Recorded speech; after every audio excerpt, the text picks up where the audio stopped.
Peugeot Boxer Citroen Relay. This is 2015. I suspect it has a failing diesel injector. The symptoms are when the vehicle is being driven up a hill, so it's under maximum load and it's wanting maximum fuel, it will kind of stutter and it will go into limp mode. It'll lose power. Occasionally you'll get a check engine light on. When he slows down, stops, restarts it, it all goes away and goes back to normal. And when you code read it, there's either no codes or it'll say intermittent fuel supply, which tells me it's losing fuel pressure now and again. Now you will get that code when you change the diesel filter, because when it's cranking, trying to fill it with diesel again, it'll lose pressure. So it's not uncommon to have that code stored in there. Not everybody clears the codes after a service. I'm slightly guilty of that now and again, but it's not a problem. But anyway, that code's present. So that tells me it's been losing fuel pressure. Now, what I'm going to do to figure out which injector is a leak-off test. If you want to know just about the leak-off test, skip forward. That'll be later in the video. For now, I'm just going to run through how this particular common rail diesel system works. Common rail system, I say modern vehicles have been around like a long time now. The common rail, it's more efficient, it's quieter, there's more power, better for the environment, all of that. Because the engine ECU can put exactly the right amount of diesel into the combustion chamber at exactly the right time. Back in the day, it was just a mechanical system. It would just throw fuel in when it thought it was right. Very noisy, not very efficient. Common rail is much better. How a common rail system works is there's a low pressure pump in the fuel tank that is constantly feeding fuel up to a mechanical high pressure pump that is driven by the engine.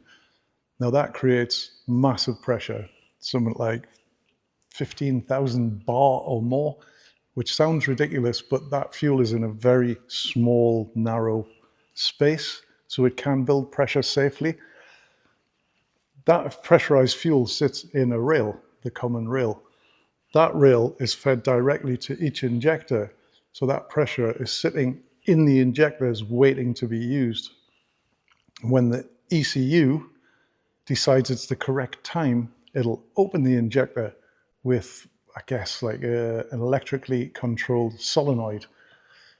That solenoid will move a mechanical part that is inside the injector, a pin or something like that.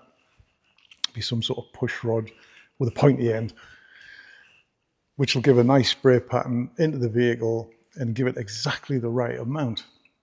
What will happen over time when the injector wears, the fuel will escape. Instead of going in the combustion chamber, it'll take the easiest route. And if it's worn, the easiest route is through the leak-off pipes. Each injector has a separate pipe, leak-off pipes, that let fuel go back to the tank. Now they're doing it constantly. It's normal. There's that much pressure on the fuel being pumped in it constantly. If there's too much pressure, it needs to go somewhere. So it's released through the leak-off pipes back to the tank. Sometimes through a cooler, because that fuel is under massive pressure, it's going to get hot. So for this test, we need to measure how much is going back to the tank just while it's idling. We've got this kit here, not surprisingly known as a leak-off test kit. Basically, you've got a tube for each cylinder. We're only going to use 4 on this particular vehicle. 4 tubes, bunch of adapters. Basically, we're going to disconnect each leak-off pipe and connect these 4 tubes to it so we can measure how much is going back to the tank. Now, taking over, there'll just be a little bit coming back on each one. But if one is radically more than the rest, we know that injector's failing. So it is a mechanical test. You still have to do mechanical stuff despite everything being electronic these days. So I hope that's made sense. I'm going to show you now how it works.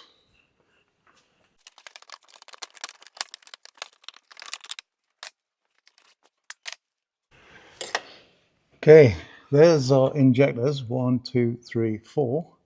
There's our common high pressure rail. On the end of it, it has a pressure sensor, so it can tell the ECU how much pressure to keep putting in there. And on the end of each injector is the leak-off pipe. So we've just got to carefully take those off. And there on the top is the electrical part of the injectors. That's the plug for the solenoid. And of course, a pipe on each pipe from the common rail going to each injector. Let's get these pipes off and hook up the kit.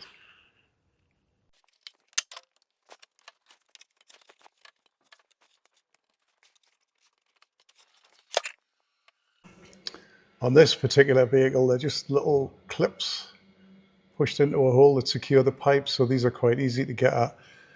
A lot of the more modern ones have plastic click-in clips, so you've got to carefully squeeze and pull them out. Very easy to break.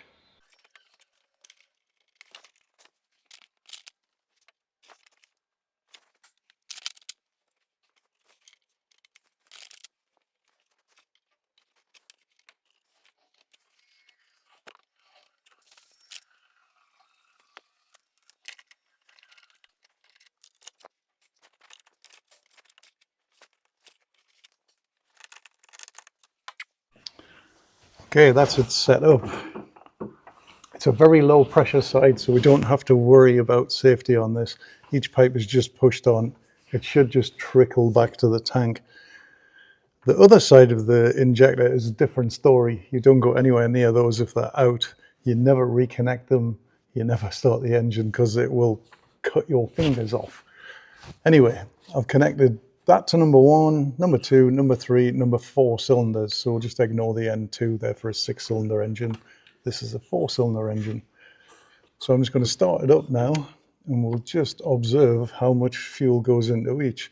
There is a measurement on each one of these little bottles so we can measure it really accurately. So let's start it up, see what happens.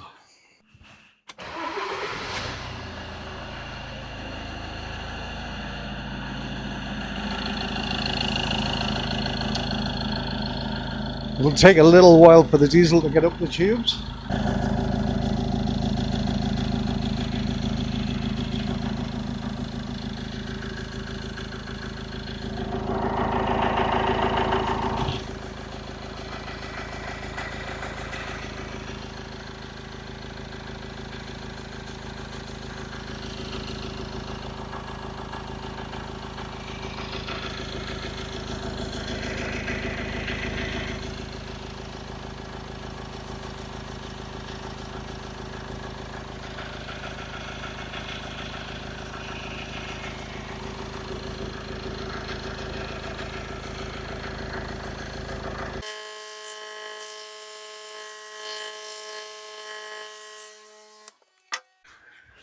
And as you can see, cylinder 2 and 4 have filled up straight away.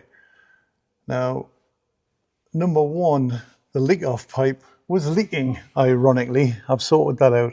So what I'm going to do, I'm going to empty these 2 and I'm going to run it again.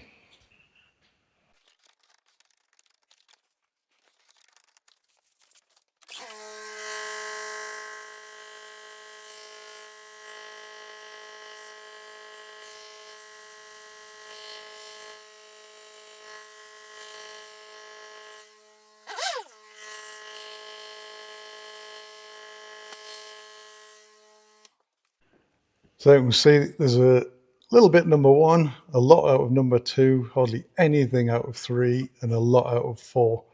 So my conclusion would be replace 2 and 4. So that's how you perform a leak-off test. And as you can see on 2 of the injectors, there's radically more going back to the tank than the other 2 cylinders. Speak to the customer, see what he wants to do. Now, when you get a new injector, you have to code it in. You might have heard of that. Each injector has a unique number on the top of it, combination of letters and numbers, usually about 16 digits. It's just basically that is the parameter of that injector, and you have to tell the ECU injector number 1 is this code 2, 3, and 4. It is quite simple with the code reader. I've got a Top Gun unit, I've got an Autel as well. You just go through all the coding till you get to injector coding. It gives you the current numbers, you wipe them, put them in, and it writes them into the ECU, and that'll help it. It'll help it run at its best. That is what it's for. Some vehicles you can just put them in, they'll run, but they all really need coding to run perfectly to get maximum power, fuel economy, and all of that. Hope this video was useful and a bit more interesting than normal ones. You know the deal. Like and subscribe. Let me know in the comments if this is useful. Thanks for watching.